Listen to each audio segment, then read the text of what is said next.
Glitter lamps are so soothing to watch.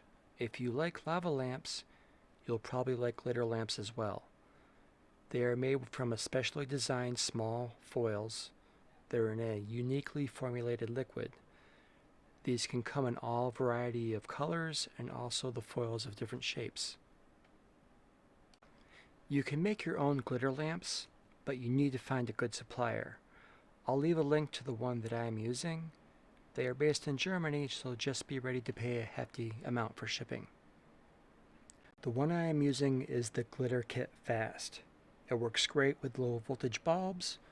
I just need to find a vessel that is sturdy and can be sealed. I have these boiling flasks that I use for lava lamps, so let's see if they work. They fit pretty good.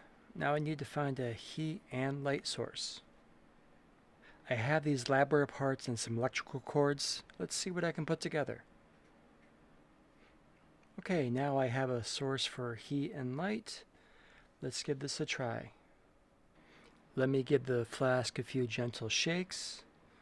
Let me put it on there. Let's turn the light bulb on. Now let me kill the lights in the room. There's so many cool lighting effects going on. I'm going to let this run for a few minutes and have you guys watch it.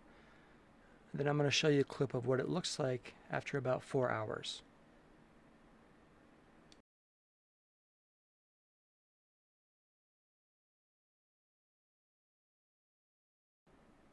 I'm sorry that this is a different brightness. My white balance must be off.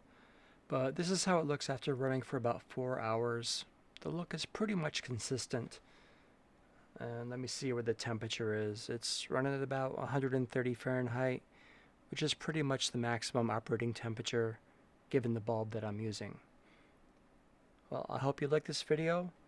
Please subscribe so you can see some other projects that I make. Enjoy and have a nice day.